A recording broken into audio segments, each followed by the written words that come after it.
So the first thing to do to go to Google Classroom is going to be to log into your school email. So you'll click here, you'll click on Gmail, and you'll want to sign in. So I'm going to sign in as Kat Kenyon. And usually that is your name at whatever school you're at. And there's a couple of different ways that you can be added to Google Classroom. So one of them is the teacher can invite you. So if I look here, I have a class invitation. So I'm going to open that and I can click join and it's going to take me to that classroom. It will take a couple of minutes because it's pulling in some information, but now I have joined this Google Classroom. Now, if I go up here, this is the menu for Google Classroom. I can see all of my classes, and this student is actually enrolled in 3 of my classes. So I can go here and have this screen with all my classes. If I don't have a login, or an invite that a teacher gives me, they might give me a code. And to join a classroom using a classroom code, you're going to click here and type in the classroom code. So those are the 2 ways that you can join a Google Classroom. The next thing that we do in Google Classroom is we go into the class, right? This is the feed. So this is basically everything in order as the teacher puts it in.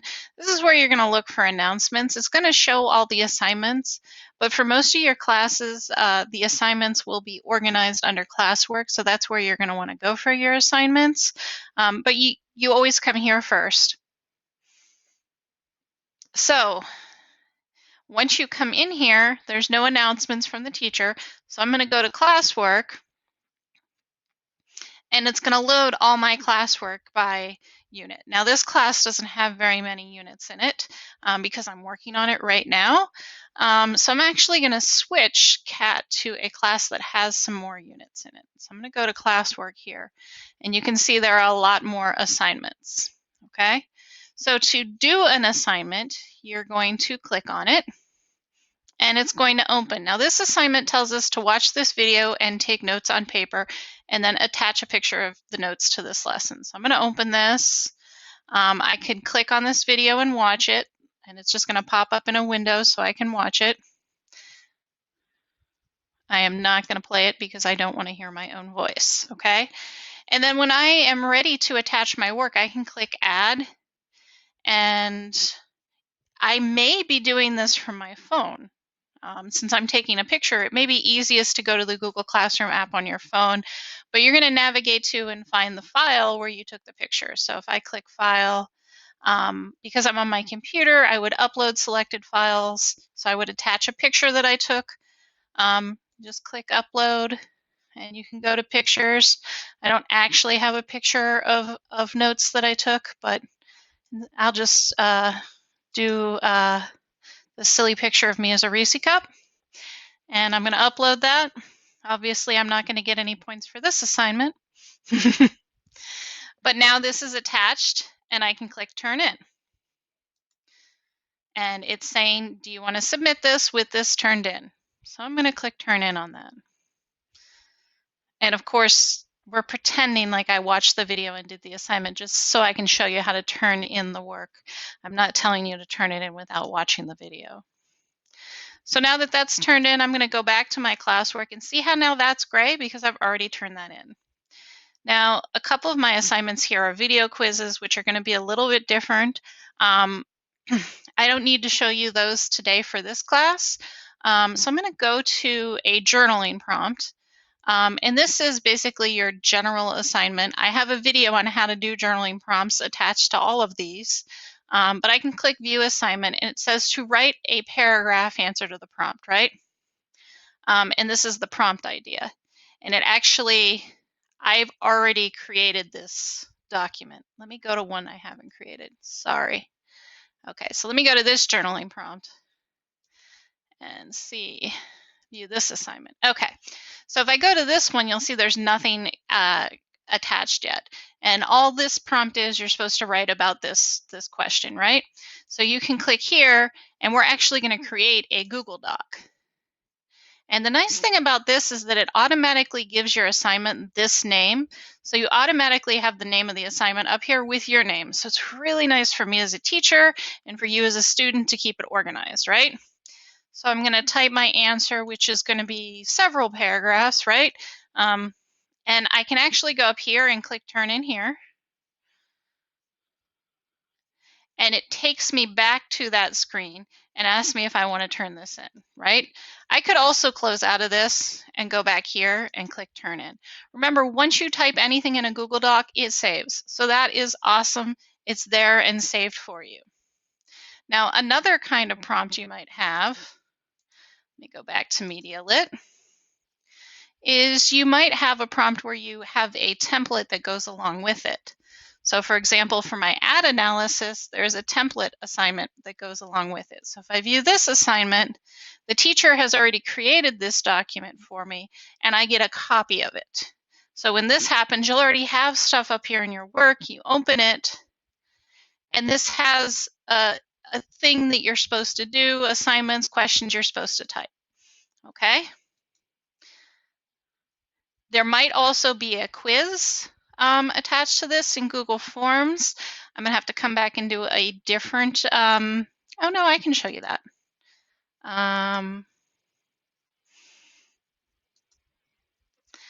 got to figure out something where I've got a Google form attached. Oh, here. So this is a quiz with a Google form.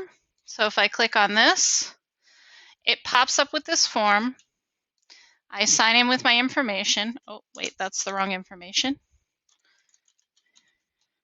It's really important that you sign in with your school email so that we know who turned in the assignment. I don't actually need your name because your name is part of your school email. And then, of course, I have read the book and I am not really going to guess all the questions, but for our purposes, I'm just going through and showing you. You go through and answer the questions. There can also be fill in the blank, or there can be choices where you have, oh boy, this is a long quiz. There can be questions where you have multiple things that you can select, right? Okay. So now you have the option to send a copy of the responses on this one, so you can click this and get a copy, or you don't have to get a copy. I'm going to hit submit, and my answer is recorded. I can actually open the assignment. I can also view my score from here. So I can see I did not do well. I should have read better. Okay. So that's another kind of assignment you might have in Google Classroom. Now, the important thing to remember is right now, this is not turned in.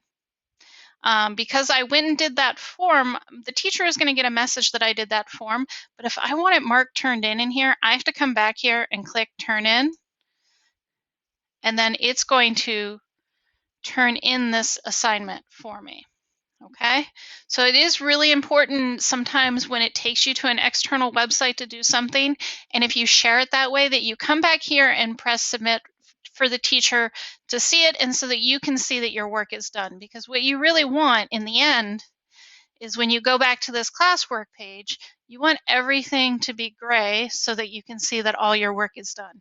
And if you forget to submit things, you're going to keep going back into them and be like, oh, I already did this assignment, right? Okay. And the last thing I want to show you on Google Classroom is whoever your teacher is, if you go under people, your teachers are going to be listed there so you can see who your teacher is.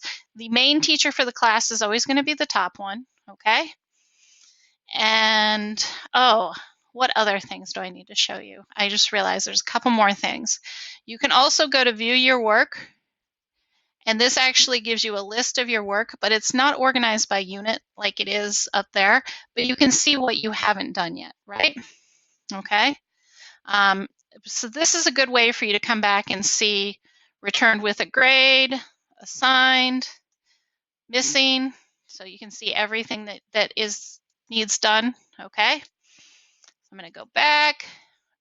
Okay, I'm going to go back to the class. The other thing you can do is you can actually go to your Drive folder, because everything that you do is creating a document within Google Drive. So now you can see that picture I uploaded, the journalings that I did, and the template for that ad analysis, okay? Now, I can't see this stuff. This is all your stuff in MediaLit. You have to make sure you turn it in for it to get to me, okay? And the last thing that you can do is the stream.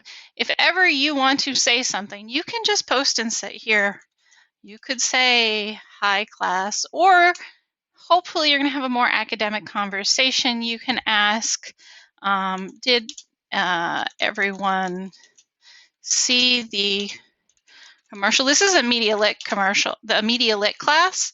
So we do definitely spend some time talking about ads with the, I'm trying to think of a good commercial right now. Oh, the progressive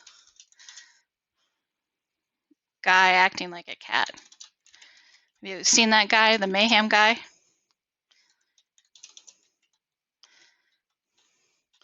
And then I'm going to say, what kind of advertising is this? What kind of rhetoric is this? Because then I'm using the academic vocabulary for this class, right? So I can post that and everyone in the class can see it. I could also post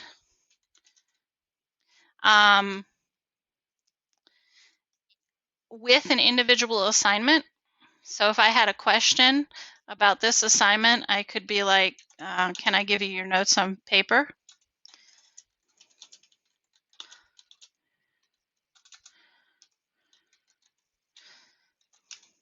I can also ask a question of the teacher here about that assignment. So that's nice because it attaches it to the assignment.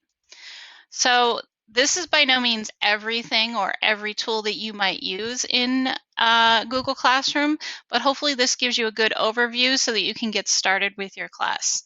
As always, if you have any questions, feel free to ask your teacher. We're all here to support you. Thank you.